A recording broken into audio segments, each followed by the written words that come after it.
Hello दोस्तों, नमस्ते प्रणाम। मैं मंजू सिंह 05 चैनल से बोल रही हूँ और ये गाना गाने जा रही हूँ। उसको आप सुनिएगा ना। काटने समय का गाना है, जब पन्ना बनी का नेल कटाता है उसी समय का गाना है।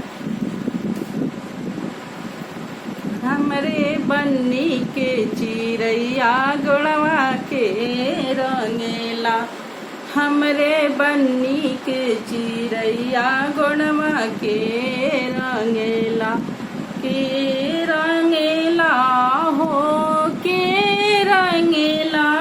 हमरे बन्नी के चिरैया गोड़वा के रंगेला, हमरे बन्नी के चिरैया गोड़वा के रंगेला। हमरे पापा के बसावल नाउनी गोड़वा रंगेली, हमरे पापा के बसावल नाउनी गोड़वा रंगेली, हमरे पापा के बसावल नाउनी गोड़वा रंगेली। हमरे बन्नी के चिरैया गोड़वा के रंगेला, हमरे बन्नी के चिरैया गोड़वा के रंगेला, के रंगेला हो के रंगेला। हमरे बन्नी के चिरैया गोड़वा के रंगेला, हमरे बन्नी के चिरैया गोड़वा के रंगेला, के रंगेला हो मम्मी के रंगेला। हमरे बन्नी के चिरैया गोड़वा के रंगेला, हमरे बन्नी के चिरैया गोड़वा के रंगेला।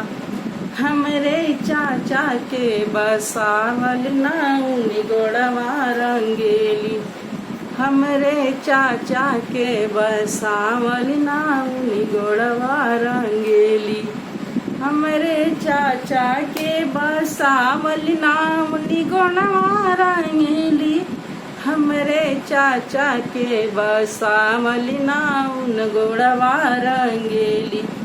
हमरे बन्नी के चिरैया गोड़वा के रंगेला, हमरे बन्नी के चिरैया गोड़वा के रंगेला, के रंगेला हो नाउन के रंगेला।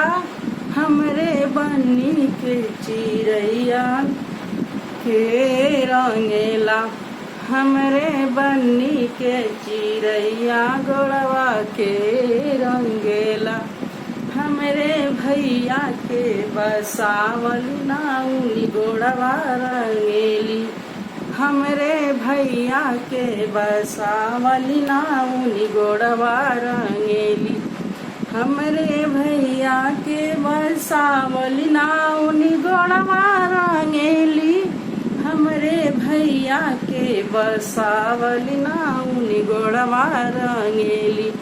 हमरे बन्नी के चिरैया गोड़वा के रंगेला, हमरे बन्नी के चिरैया गोड़वा के रंगेला, हमरे बन्नी के चिरैया गोड़वा के रंगेला, हमरे बन्नी के चिरैया गोड़वा के रंगेला। हमरे फूफा के बसावल नाउनी गोड़वा रंगेली, हमरे फूफा के बसावल नाउनी गोड़वा रंगेली, हमरे बन्नी के चिरैया गोड़वा के रंगेला, हमरे बन्नी के चिरैया गोड़वा के रंगेला, के रंगेला हो नाउन के रंगेला। हमरे बन्नी के चिरैया गोड़वा के रंगेला, हमरे बन्नी के चिरैया गोड़वा के रंगेला। हेलो दोस्तों, नमस्ते प्रणाम। मैं मंजू सिंह अपने चैनल से आप लोग स्वागत करती हूँ। सुन के कमेंट में गाना को बताइएगा कैसा लगा मेरा गाना।